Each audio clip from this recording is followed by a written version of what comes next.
Not bad, how are you? Oh, good. This is totally, I haven't been here since it's been rebuilt. Oh, yeah. And so, yeah, I teach a class in here for, yeah. Oh, yeah, it was, come along, it's come a long way for sure. Good to see you. Okay, so you're sitting with the boss, we're recording here right now, so people should be able to come in automatically, they should be able to hear you, they should be able to see you. This is what they'll see as you go through. You won't have the tunnel focus like this because you'll eventually, because you'll. Share the screen, we'll share his. Yeah, I'll do that through Zoom, right? Right, yeah. So the only two toggles that you need are this one and this one. Yeah. Obviously, that's how you get to. Yeah, but I need to share it. So. Through Zoom, right? I need to go here, and then I need to. Right, it's actually, I need to. Where's the share screen? So. But you. So that our online people can see.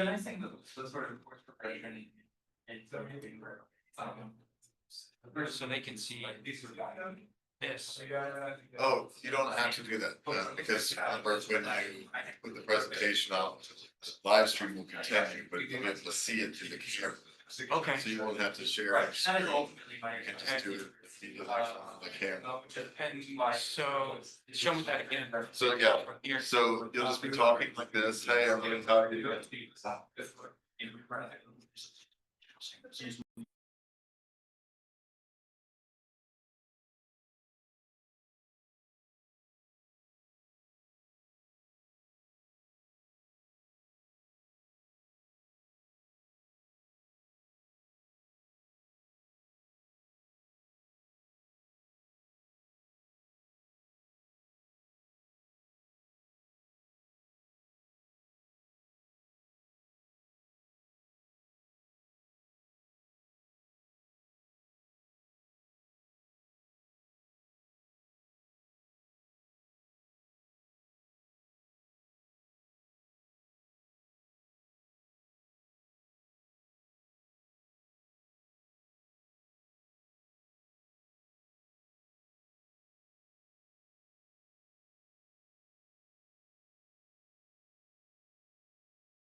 Good afternoon. Welcome. I'm Richard Hen-Ochoa. I'm the Indigenous ally and also of settler descent. I am on the faculty in the College of Arts and Sciences, and I'm the director of the Institute for Indigenous Knowledge, or IIK, as well as its Center for the Documentation and Revitalization of Indigenous Languages, located just across the grass here at the corner in that stone house. I welcome you to the IU Museum of Archaeology and Anthropology and to this program that we're sponsoring. And we're grateful for the museum for hosting us. We grew beyond our wildest imagination in terms of people who registered to attend. So that's good news. And I welcome you all here in person, as well as those of you who are online with us. And it's great to have you all attending this event to build community, Indigenous and Indigenous ally community in this in the IU community.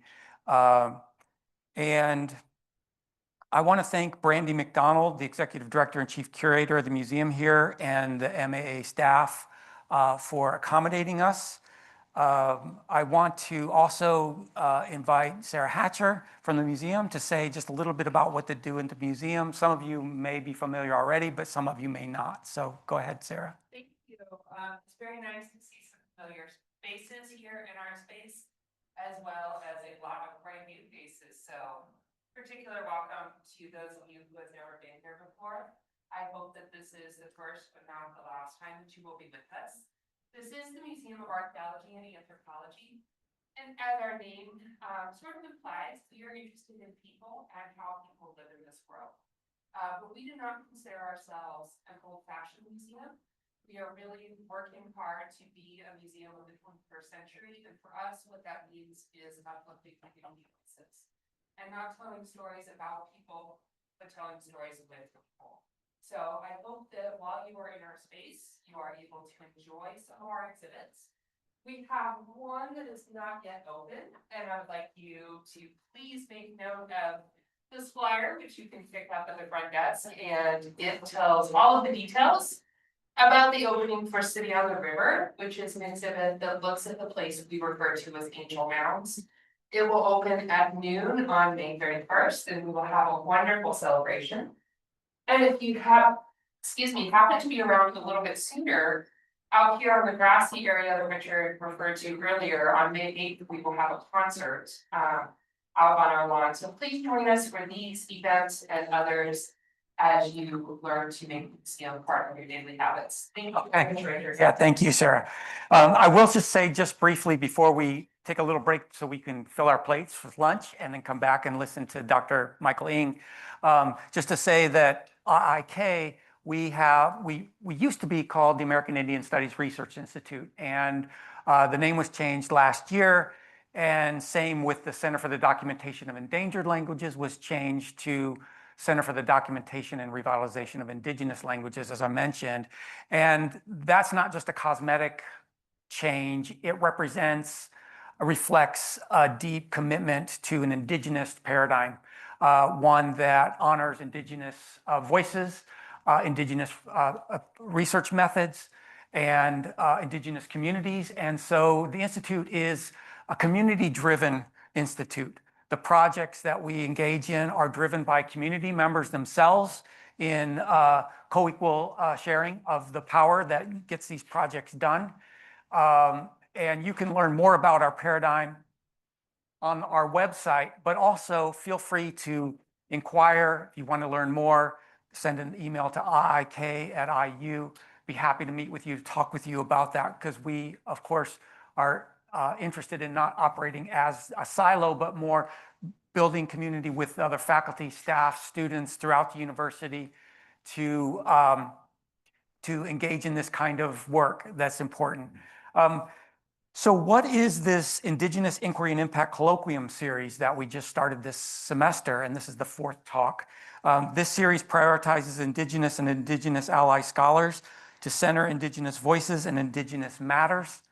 By inquiry, we mean any pursuit of knowledge, not just research in the Western positivist scientific method sense. And by impact, we mean how our work makes a difference in the lives of Indigenous people. By calling it the Inquiry and Impact Colloquium Series, Bridging Knowledge and Community, we mean to be mindful of how what we do at IIK and at IUB generally is intimately an inquiry impact interrelationship with all the responsibilities meaningful relationships entail.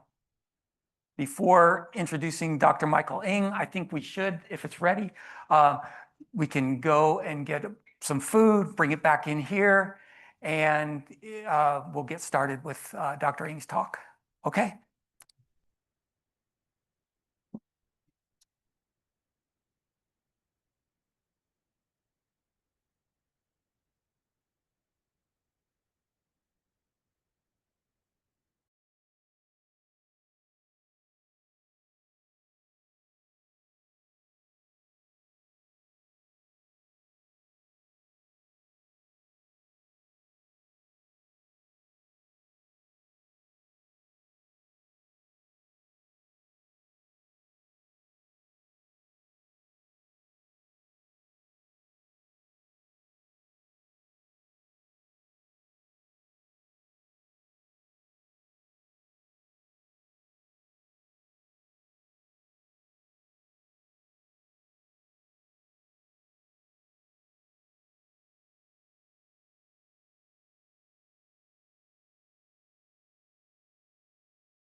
Want to introduce Dr. Michael Ng, who is Professor of Religious Studies and Director of the Native American and Indigenous Studies program at Indiana University, with courtesy appointments in the Department of Philosophy and the Department of East Asian Languages and Cultures. He is also an IIK Research Associate. Michael studies the knowledge of his ancestors, Hawaiian and Chinese. He is interested in questions about vulnerability, resilience, and how human beings construe relationships with each other and the world we inhabit. Michael is currently working to grow the subfield of Hawaii philosophy, which fosters a sustained dialogue between traditional Hawaiian thought and global approaches to philosophy. Michael's work relies on Hawaiian language sources to ask philosophical questions of comparative significance, addressing these questions from Hawaiian perspectives. What does it mean to be human? How are we related to other beings in the world? How do we live a good life? How is knowledge produced, maintained, and passed on, etc.? He also writes about Hawaiian identity in light of nearly half of Hawaiians living beyond the islands of Hawaii. Please welcome Dr. Michael Ng.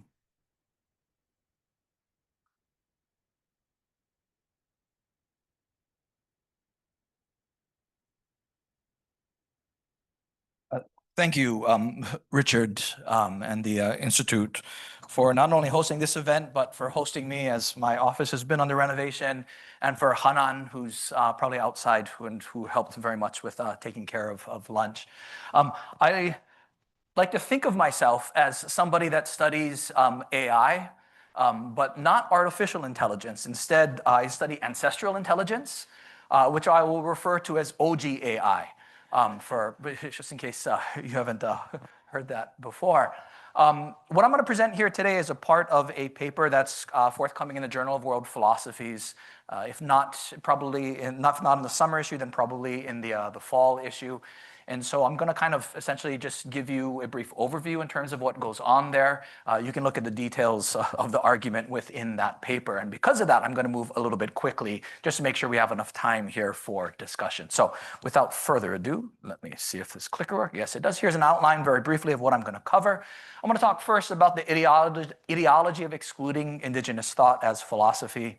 And then I'll talk kind of a broad definition, a working definition of philosophy that I think is helpful in thinking about what indigenous philosophy might be or become. Specifically, I'm going to use the example of Hawaii philosophy because it's what I'm the most familiar with. And I'm going to talk about three kinds of Hawaii philosophies under this umbrella. First, I'm going to call Hawaiian philosophy. The second, I'll call Ike Hawaii, and I'll explain what these terms mean a little bit later. And the third, I'm going to call Kalai Mana'o. Anyway, just to kind of forecast that here. Now, the current state of the field as far as indigenous philosophy, thinking about philosophy here as an academic discipline, indigenous scholars are rarely, if at all, included in philosophy departments. And so if you were to look at something like the APA, which is the American Philosophical Association, which contains, or members of which include not only professors that are tenure or tenure track, but also non-tenure track faculty, students, any of the interested public, of course, could be a member of the American Philosophical Association.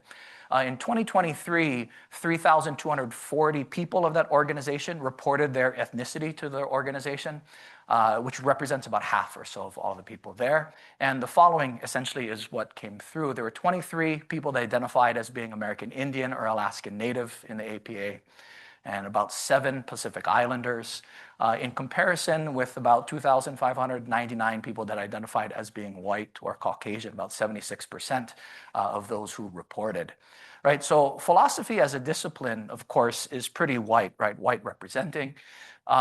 And tends to be, that number of 76% or so hovers pretty close to what you see in other disciplines that tend to focus on the West, right? And so something like classics, which looks primarily at the Greco-Roman world, or something like Germanic studies or Italian, you would of course expect, if you come into an Italian department, that the people there, of course, would represent Italy in certain kinds of ways. And so it's expected. What's not expected, though, is the fact that philosophy claims to make philosophy makes global claims. right? Philosophy is not interested, of course, in simply in Italy or in Germany or in kind of the so-called ancient world, right, or the ancient Western world. Instead, they're out there making these kinds of larger transcultural, if not certain kinds of universal claims. What's also interesting is that if you look into the history of philosophy, again, as practiced as a kind of quasi-academic discipline, you'll see that prior to about 1600 or so, the people that were doing philosophy, right, the Europeans that were doing philosophy, thought that philosophy could actually be found in other places of the world, right? Philosophy was not simply a kind of Western endeavor. But things start changing roughly in that time period, in part because of the rise of race consciousness, right? So in the so-called age of exploration or in the colonial era, what you start having, of course, is this broader awareness of the peoples that are out there in the world and the impulse to then kind of categorize and even rank those peoples.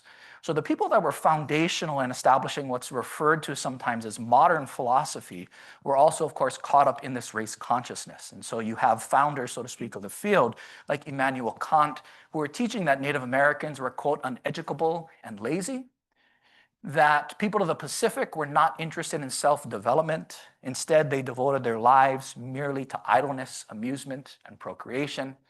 He didn't limit his criticisms, of course, to Native peoples, right? So philosophy is not to be found in the whole Orient. A concept of virtue and morality never entered the heads of the Chinese. Because Kant spent so much time in China, he knew all these things for sure, he knew these things. Now, it doesn't stop with Kant, right? So here's Hume, another huge figure in the field, right? So there never was a civilized nation of any other complexion than white, nor even any individual eminent either in action or speculation. No ingenious manufacturers amongst them, no arts, no sciences. Hegel, a single book of Cicero's was more comprehensive and better than all the books of Confucius. Apparently, he went with Kant to China, learned Chinese, read all the books about Confucius, and was able to make this kind of determination. Hegel also commenting on the native peoples in what we now call Alaska. They were without any reflective thought or elevation to thinking. Right? So if these people are without any elevation to thinking, they of course cannot have philosophy. Right? They are either incapable or perhaps only have the nascent capabilities of having philosophy, of which white folks or Europeans need to come and essentially tease out, so to speak, from them. Now, these men never make their way to Hawaii, but these ideas do. And what you end up seeing is that a number of the Westerners that become incredibly influential in Hawaiian society in the 19th century, they also, of course, trumpet these ideas. And so this is Lauren Andrews, who was a part of the American Board for Commissioners of Foreign Missions, so the kind of the early missionary group that comes out, and is instrumental in setting up the schooling system in Hawaii.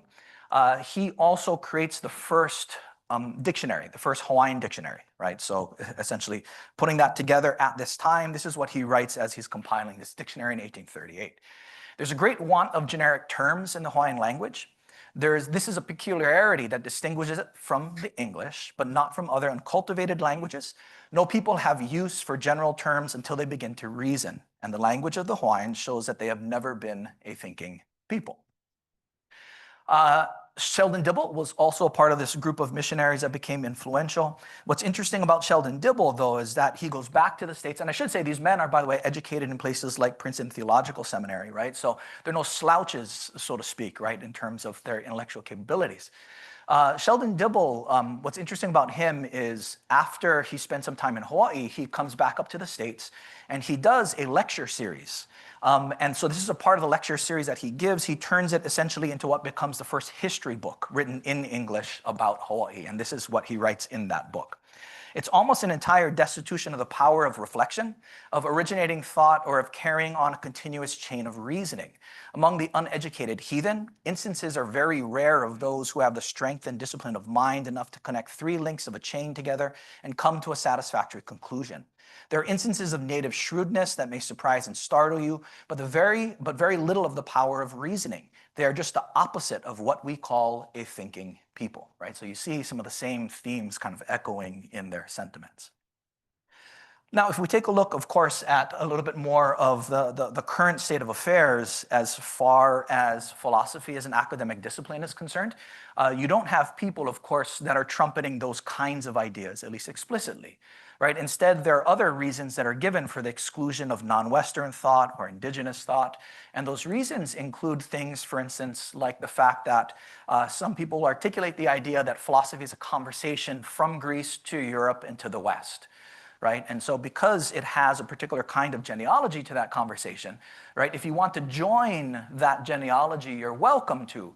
But if you do want to join, you need to conform to the contours of that discourse, right? And if you don't want to conform to the contours of that discourse, then perhaps you're better off somewhere else, right?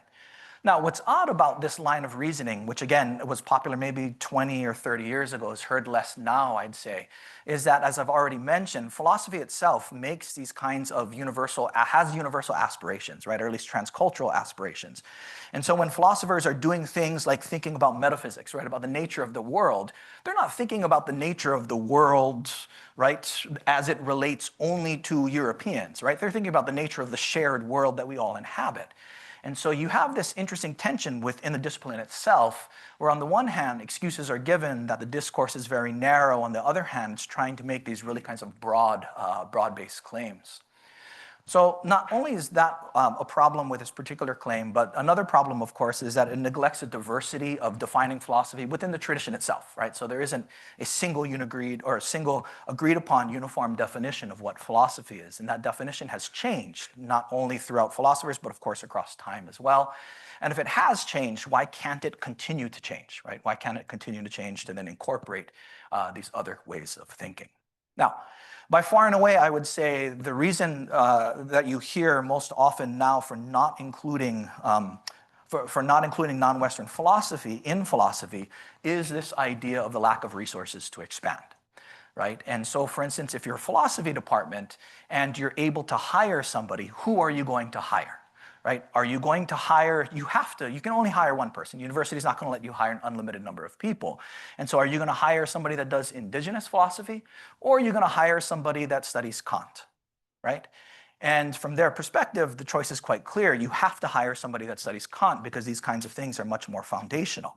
And I use this example for the very explicit reason that I've heard this exact statement from multiple chairs of our philosophy department here at IU, right? As a matter of fact, the acting chair, the current chair had a medical issue, and so there's an acting chair that was put in his place. Just 2 months ago, I sat down with the acting chair because we, IU, made an offer to a Native American philosopher that did Native American philosophy, who said, I will come to IU as long as I can be in the philosophy department. And this is what was trotted out, right? The deeper irony of all of that is that that philosopher is an IU grad, right? Of all things. Anyway, now, what ends up happening, of course, a result, right, of this line of thinking is that you don't have people that are trotting out these explicitly racist ideas anymore, but what you have is a kind of enshrining of institutional racism, right? So you have these institutions that are built up, IU, for instance, 1820, right, built up in the 19th century when these racist ideas were very, very much alive. And of course, nobody ideally holds those kinds of opinions anymore, but what you have are the lasting effects, right? And the unwillingness to redo the structure to kind of dismantle the effects of the racism that's gone on. Now, I sometimes refer to this excuse as MAPGA, right? They will fix philosophy once they make philosophy great again, right? This is the way that I see this particular excuse. Yes, all right. And lest you think, right, like the overt racism doesn't exist anymore. Let me just share one quick story here. So about 2 years ago, I was at a small Indigenous studies conference. It wasn't a philosophy conference, it was just Indigenous studies. And about 8 or so of the participants, after one day of the conference, wanted to essentially hang out in the hotel that we were staying at. There were 7 Indigenous scholars, all PhDs, right, and 1 non-Indigenous person. We wanted to hang out, but the lobby was really, really small. And so we asked if we could use kind of their dining room, and they said no, they didn't want us in the dining room because they didn't know what happened to the dining room. So we stayed in the lobby, and of course, when there's 7 or 8 people that start talking, we're pretty noisy, I'd say. There was another patron of the hotel, a white middle-aged gentleman, that came down and tried to have a conversation with the receptionist at the hotel, but he couldn't hear because of how loud we were being. So he leaned over and he asked us to be quiet. And so we were quiet, and their conversation then kind of continued and lasted maybe longer than we wanted it to, right? So we started talking soft, and then we eventually ratcheted it up, right? And he found out what he needed, and then he turned around, and before he stormed off, he looked at us and he said, "Talking loud doesn't mean you talk smart," and walked away, right? So anyway, so these ideas, right, are I think, if not popularly present, or are popularly present, if not then also embedded in the kinds of institutions that we inhabit, right? Indigenous peoples cannot think. So why even try? Right? Not why try to think, right? But why even try to be a part of a philosophy department, right? Like, who cares, right? Why not just say, for instance, well, we'll just go where we're more welcome, right? Interreligious studies, indigenous studies, area studies. And this, I think, is certainly a viable option that certain people have gone for, right? Like, why continue to play ball, right? If you keep, sorry, we're recording this. Why continue to play ball if you keep getting kicked in the shins? And so just go somewhere else, right? Like, take your ball and go somewhere else and play somewhere else, right? Just do your own thing, right? Just call it indigenous thought or something, don't worry about something like calling it indigenous philosophy. So one, I think, interesting response to consider is the fact that indigenous students are hopefully, of course, going to come to college, although I don't think it's necessary, of course, for everybody. But indigenous students are hopefully going to come to college, and they may take a philosophy class, right? And when they show up in those classes, they very well may wonder, right? Like, where are their mentors? Right? And so they may not simply know to think to come to these other places, right? And if these indigenous students are anything like me, I was given very little guidance as far as what to do or what professors to think about, right? Like in college, I don't know to go and look, right, in some of these other places. So not only that, some philosophers are inevitably going to engage indigenous material. So I've been contacted myself by a handful of philosophers that are interested, right? They know that they make these kind of universal claims and they want to test their universal claims. And so they want to understand indigenous material, right? So there's a way in which we can perhaps shape some of those interpretations, right, if we're more explicitly involved in the field. And not only that, I hold out the possibility that there are actually good conversations to be had, right? Mutually transformative conversations, not only, of course, for the philosophers, but also for us indigenous studies scholars. All right. So with that said, and again, I'm trying to move fast so we have time for questions too. So let me tell you a little bit of thinking about how might we reconceptualize, think about something like philosophy, right? So what I'm not going to do is defend the definition of philosophy. And the reason that I'm not going to do that is because oftentimes defending a definition you can spend so much time defending a definition that you never actually get involved in the very thing that you're trying to do.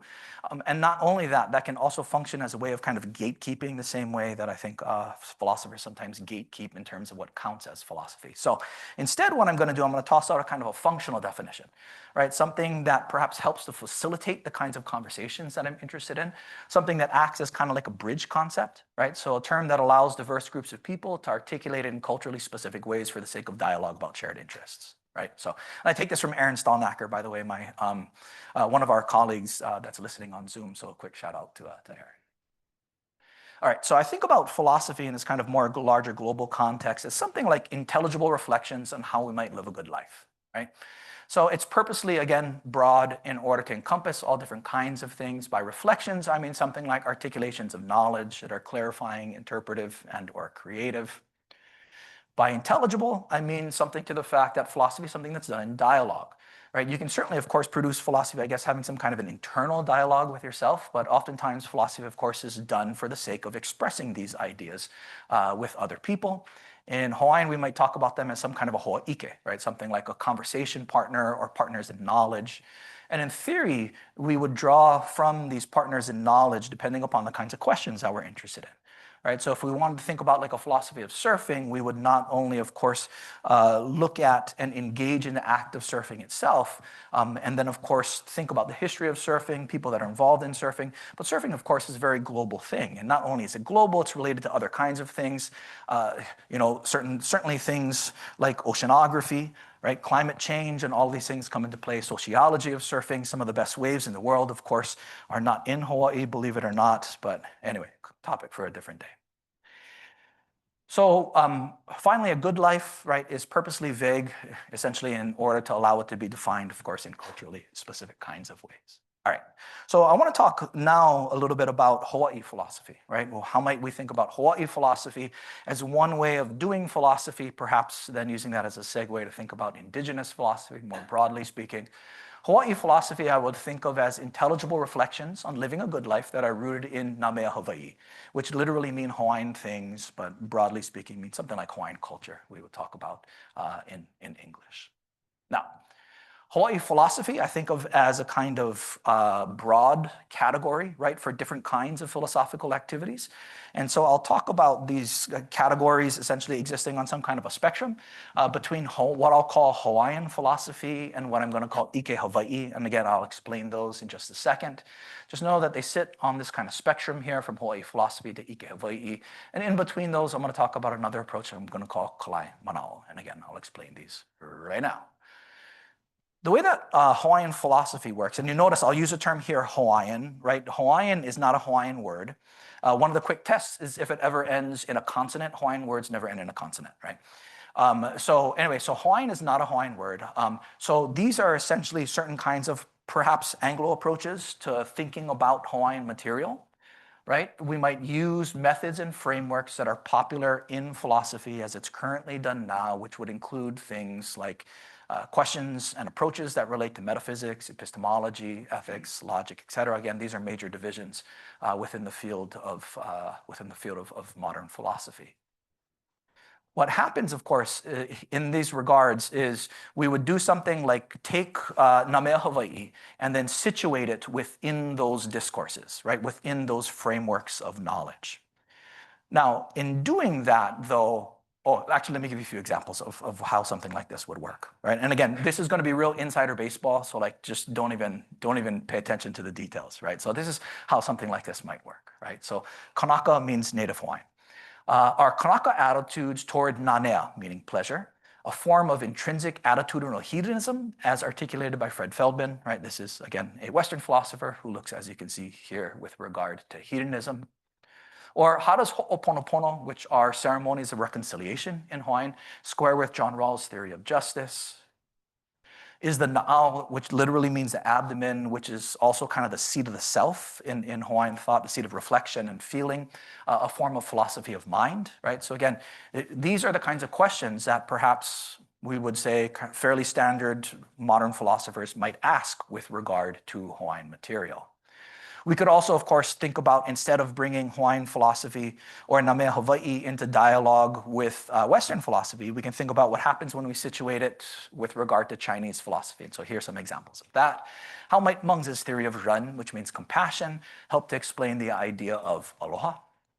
How might Shrentre articulations of Tao inform the notion of po, which means darkness, in the Kumulipo? And again, just let these wash over you, right?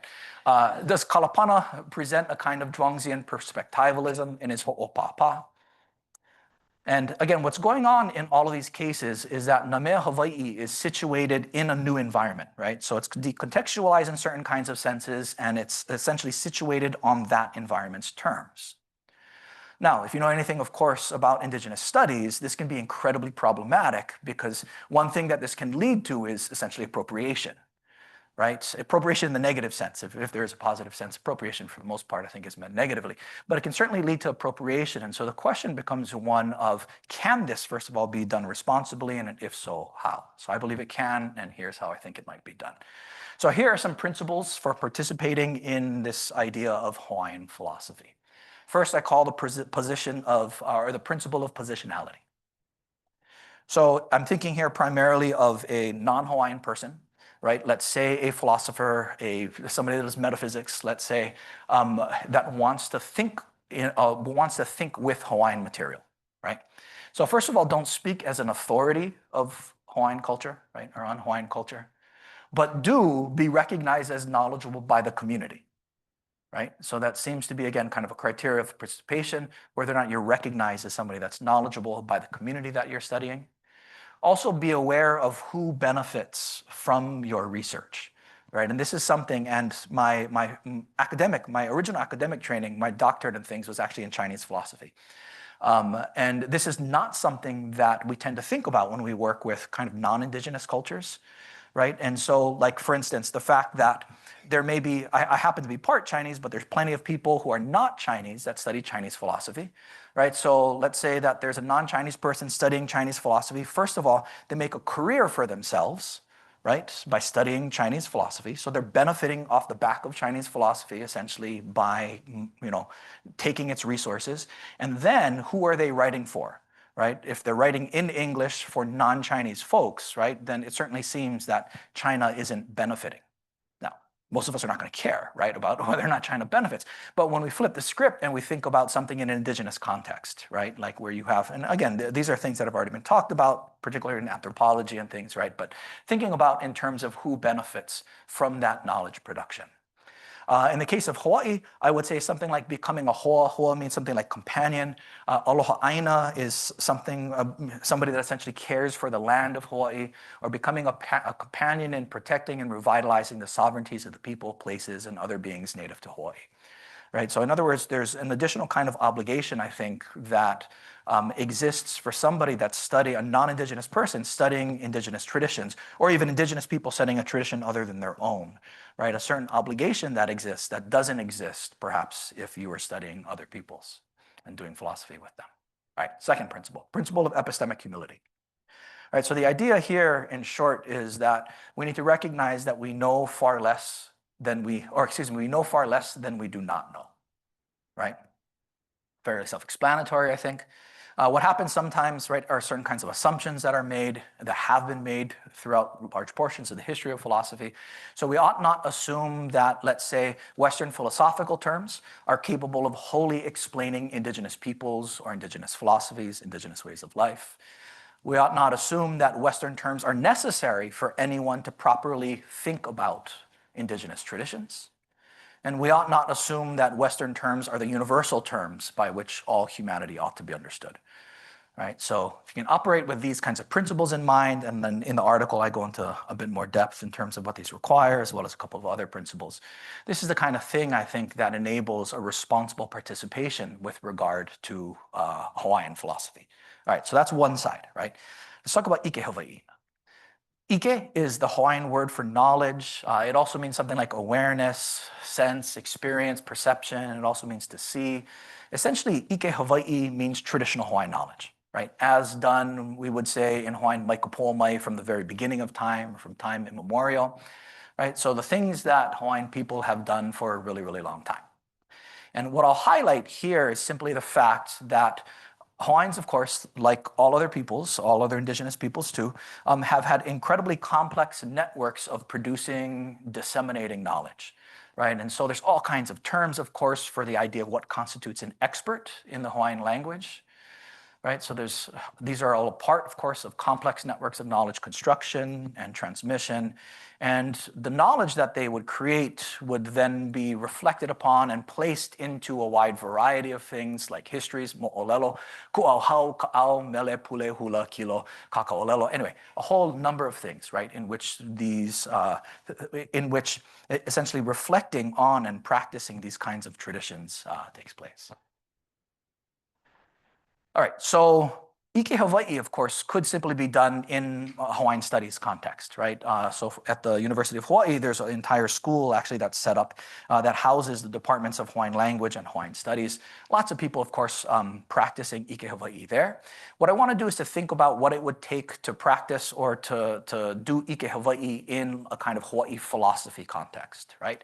And so here are some participations in thinking through that, right? Participation, principles for participating in Hawaii philosophy. The first I call the principle of asymmetry.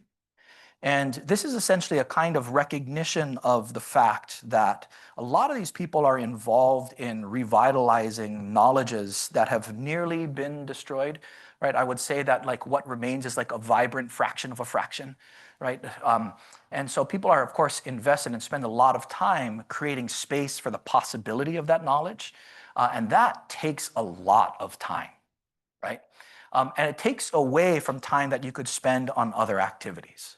So if you, for instance, were some kind of, let's say, like a taro farmer, and kalo is incredibly important in the Hawaiian worldview, there's an entire philosophy that goes into kind of growing kalo and all of these kinds of things there, right? And you wanted to do that in the contemporary world, right? It's not as easy, of course, as it was 300 years ago. And so what you would need to do is to essentially fight for a plot of land in Hawaii, which, as all of us know, is not easy to come by, right? So just creating the space for which you can do these kinds of practices takes an immense amount of time, right? So what are you going to do? Are you going to fight for land to grow your kalo, or are you going to read kan, right?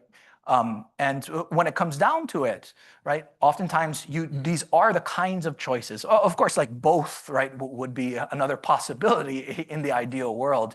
But given that we only have 24 hours in a day, right, what's going to happen essentially is that certain kinds of knowledges are going to be prioritized in Ike Hawaii. Right? There simply is not going to be the same kind of engagement with other kinds of philosophical material.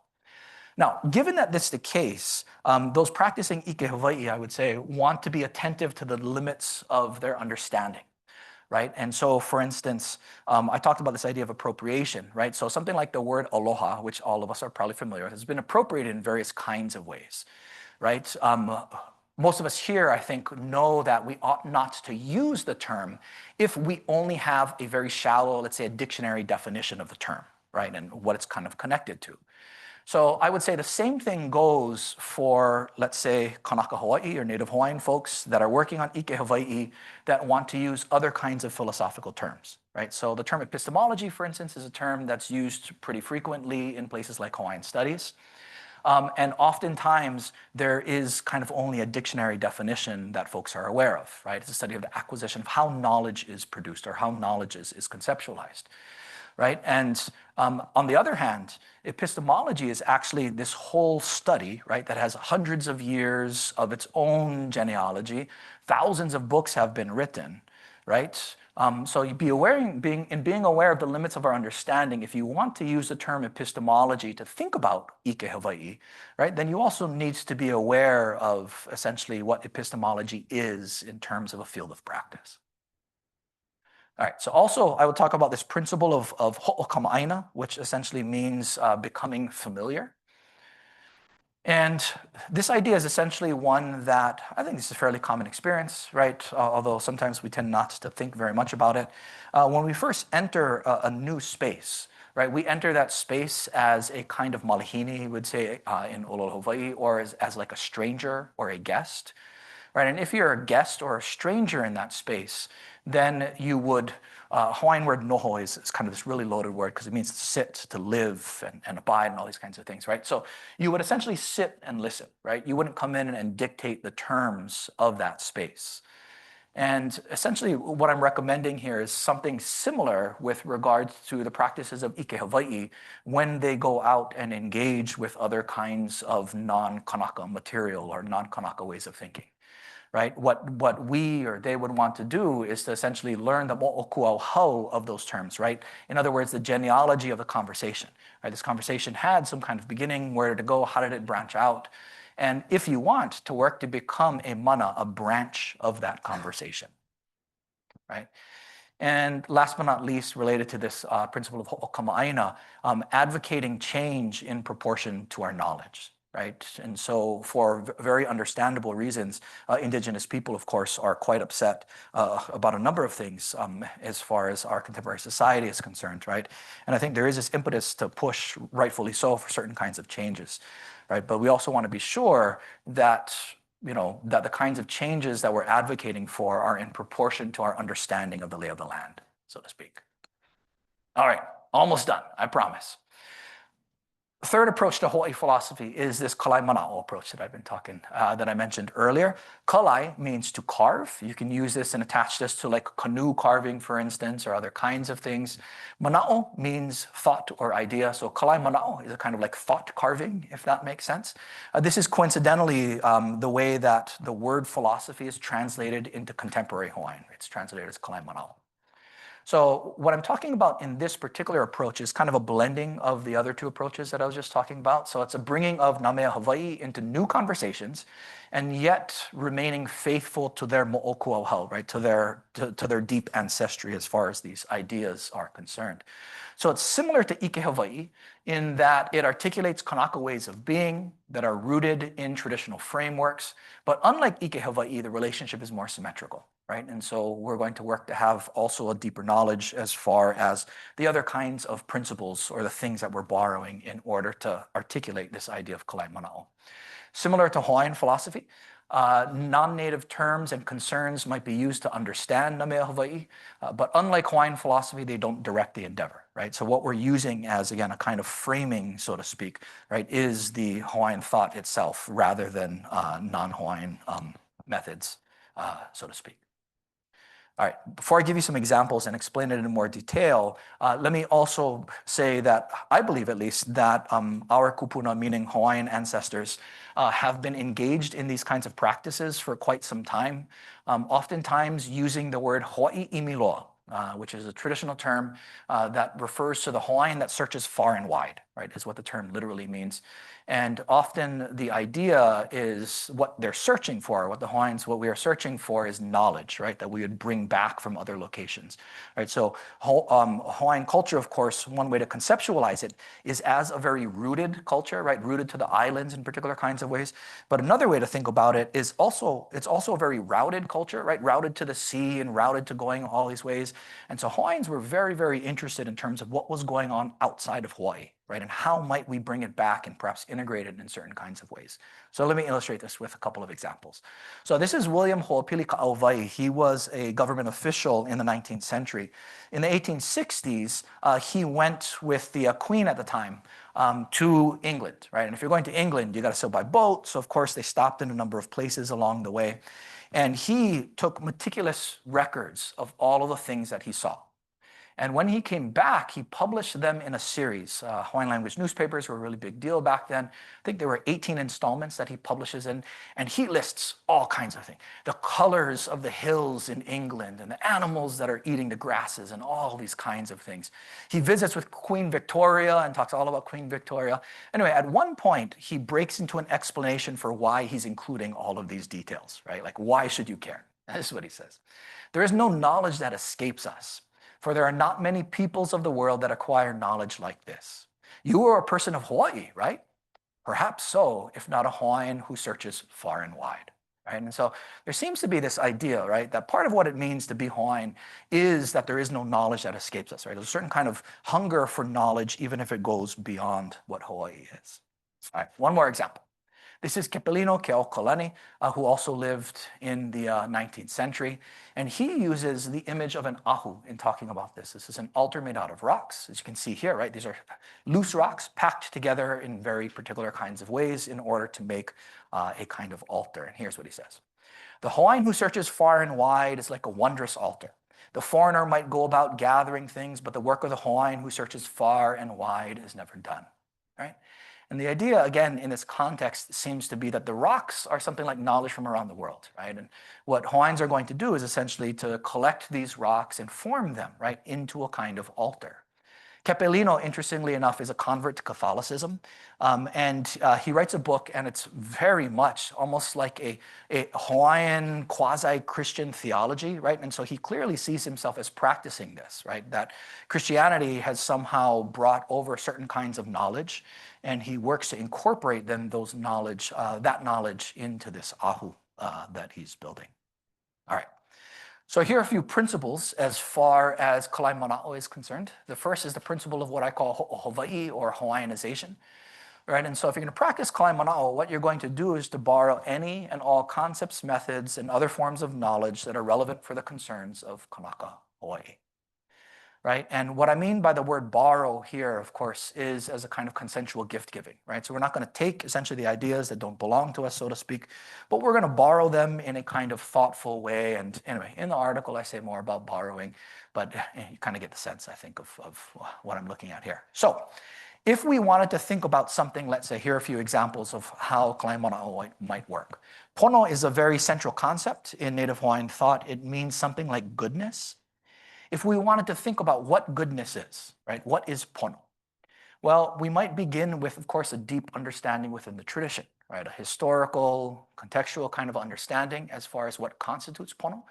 And then we would draw upon whatever might help us in order to articulate or to engage with or to develop the idea of pono, right? That might mean Aristotle's golden mean, Confucius's theory of he, or Walter Bradford Cannon's notion of homeostasis, right? Like, in other words, whatever makes sense in order to develop those kinds of ideas, as long as we're borrowing it properly, right, would then be one way of engaging with this. Now, this would involve, of course, not only thinking about very traditional kinds of concepts, but other kinds of things that our ancestors would naturally be invested in if they had access to them, right? So like the discourse of sustainability in some regards is a very modern discourse, right? Of course, Native Hawaiians cared about sustainability, but there wasn't the same kind of discourse that we have for a number of reasons. But they would undoubtedly be invested in that discourse of sustainability, right? It would also, of course, include questions of relevance that arise because of our current circumstances, which our ancestors could never have imagined.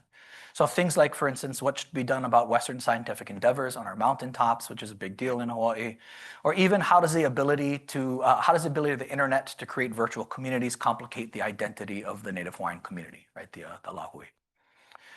Anyway, so those are, again, like examples of how this idea of Kalaimana'o might work. So again, just to kind of recapitulate here, right? So Hawaii philosophy is kind of the big umbrella. The spectrum of approaches to Hawaii philosophy ranging from Hawaiian philosophy to Ike Hawaii to Kalaimana'o in the middle. No one approach being more important per se than the others. But Kalaimana'o functions as a kind of hipu'u, as a kind of knot to essentially keep the others in conversation. Right, so Ike Hawaii, of course, could simply be done, as I'm saying, in Hawaiian studies departments. Hawaiian philosophy could be done by Western philosophers, as long as they do it appropriately, right? Asking the same kinds of questions they've been asking for generations.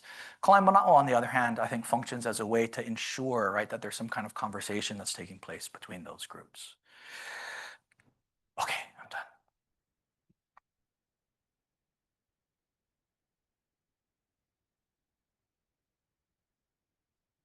Time for 2 or 3 questions, maybe a couple here, and then maybe look online, see if anybody has any questions. I just want to say, Michael, this is just amazing, and I think you've added a really beautiful branch to that conversation. One that I'll speak for myself, will want to build on, particularly as you address the systemic racism in institutions like IU, and how we can push back the non-Indigenous folks who can use some leverage to push back on it. Thanks. Okay. Yeah, go ahead. Yeah, Walter. When you're talking about being a hire an Indigenous person or a common. Yeah. The experience with that. As I taught Indigenous philosophy at IU Indianapolis. Yeah. And our current Kantian scholar was hired in FP. And we met in the hallway, had a conversation. At one point he said, "Are you in the anthropology department?" And he's like, "No, actually I'm in the same department you are." When you mentioned the philosophy as a dialogue with Europeans, with relation, well, that's almost word for word what I'm trying to say. Yeah, yeah. No, thanks. John.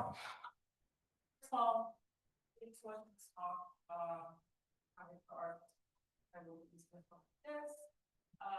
but I did have a question, and this comes from like, so like I come from a rhetoric background, and rhetoric and philosophy are very like close cousins. Yeah. And I think something that I have often heard when I'm in my own like discussions with my research, my advisors and mentors is like, well, you know, when you apply these ideas of Indigenous thought, like you still have to acknowledge the canon, right? You have to bring the canon into the conversation. We can't just throw it out.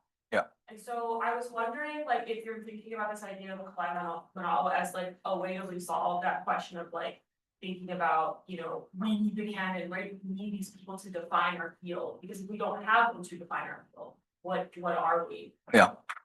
So I was wondering if you could maybe like bridge those two maybe ideas together a little bit more if you can. Yeah.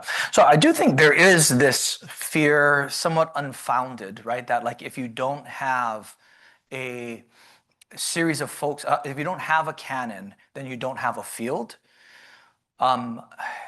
Yet there are some people. So of course, one thing of note is that I'm in a religious studies department, right? And so within religious studies, I think there are some folks that feel that way. But there are also a large number of folks that don't consider a canon a necessary thing, right? And so the question is, what happens when the canon isn't a necessary thing? And I don't think, Alexis is in our department too. I don't think, like within our department, there is, like we've never had, 14 years that I've been here, we've never had a conversation about what constitutes the canon. And there is a required method and theory course. And we've never even had a conversation about what needs to be in that course. It's simply up to the instructor, wholly up to the instructor. So fields work and fields function, right? Like without a kind of canon, right? I mean, the people I think that I would gravitate toward and have interesting conversations with are not somebody that's also read the Analects per se, although we could have certain kinds of interesting conversations. That would be canonical in Chinese philosophy, right? Wouldn't be people that read the Analects per se, but people that are asking questions that are similar to the kinds of questions that I'm asking, right? And like those are the kinds of conversations I think that are most interesting, right? And so those people could be like, who knows, right? Like in accounting, right? Probably not in the business school, but anyway, it's a bad example, but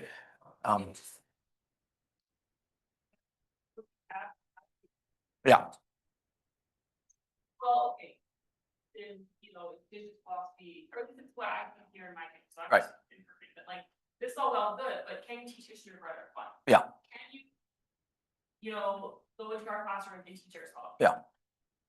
I think that's a legitimate point. And I do think those kinds of questions come up with regards to hiring.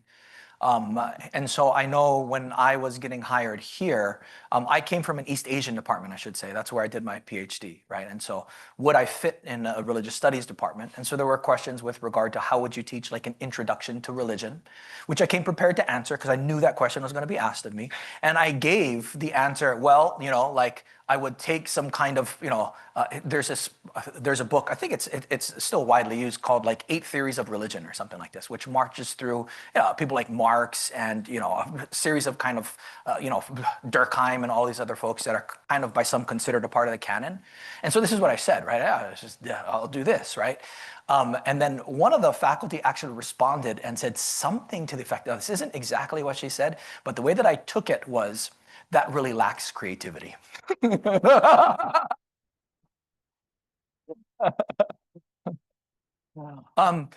So I think, and in hiring decisions, right, I think the questions are ought to be more along the lines of, well, there are other things that come into play, right, with regard to like, is this person going to be like, do I want to hang around with this person for like 30 years, right? But, those aside, the question I think ought to be one of who invigorates interesting conversations among the people that are involved in this faculty, right? Like what kinds of things will we have to talk about, right? So there could be somebody that's very well versed in, these 8 figures, right? But just not connect, I think, right? Like with the other kinds of things that we're asking and things that we're doing. Yeah. Oh, should we check online? Okay. And yeah, if there are any questions online, I think it would say, let me see. Yeah, the chat doesn't have anything, I think, in it here. Yes, please. PhD student in philosophy, actually. Oh, I apologize.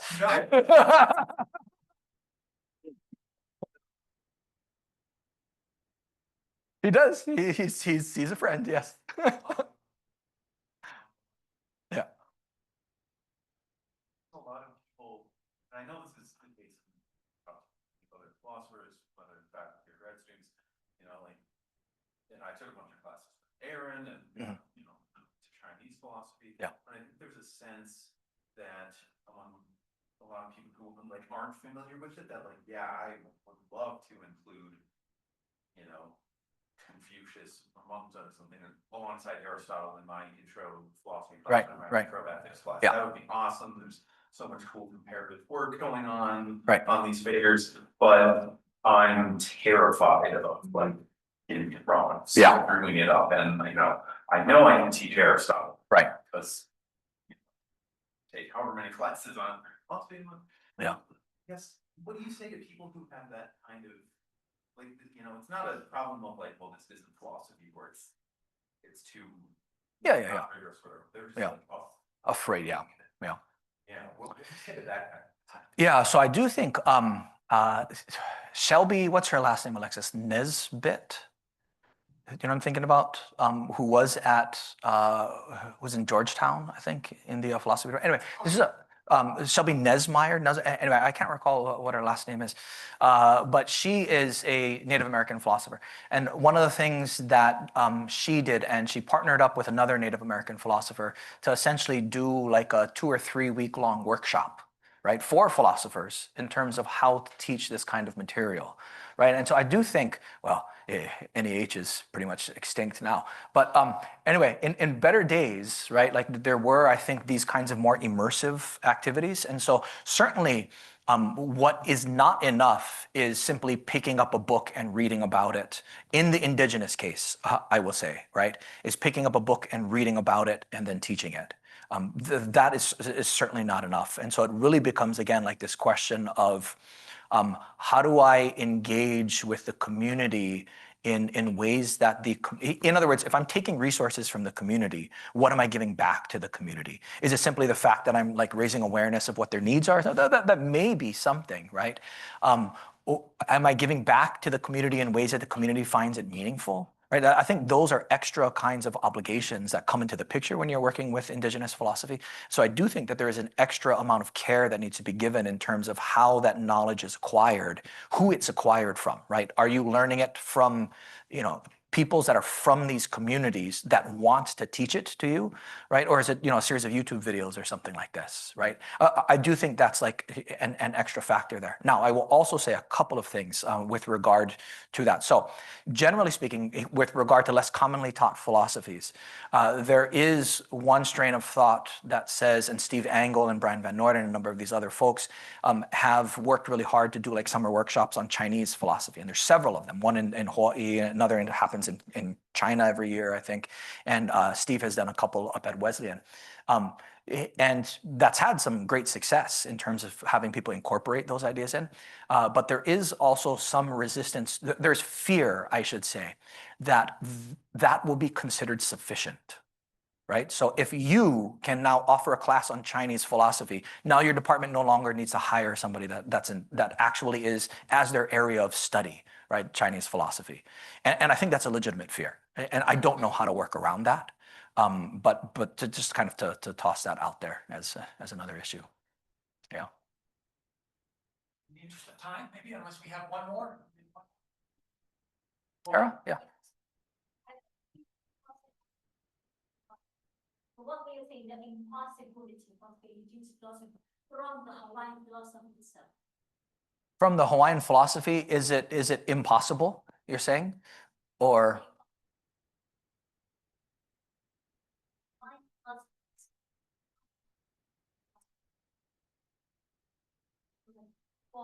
philosophy mainstream, for example, because like the way when you started from Chinese philosophy, in order to understand Hawaiian philosophy, specifically now. Yeah. So I see that's also part of the cake, because it's so much difficult that like we try to make it like items. What Hawaiian philosophy try to offer or like enrich even Chinese philosophy. So like we always do the same random, like to understand certain kind of like philosophy from other bigger or mainstream philosophy. Yeah. So you think there's like impossibility of Indigenous philosophy from the philosophy of Hawaii? Yeah, I mean, so certainly, thinking from within the Hawaiian community, one way in which indigenous philosophy is impossible is that there is no such thing as like indigenous, right? Well, now there is no unified philosophy in terms of what indigenous philosophy is, right? This is kind of a lumping term that serves certain kinds of functions. And so it might be possible to think about what a Hawaii philosophy might be. And it might be possible to think about what a Maori philosophy might be. But to think about an indigenous philosophy, I think is less possible. Less possible. I don't know if it's impossible, but perhaps less possible. Anyway, those are quick thoughts at least. Yeah. Stop here. Let's thank Michael again. Thank you. Yes.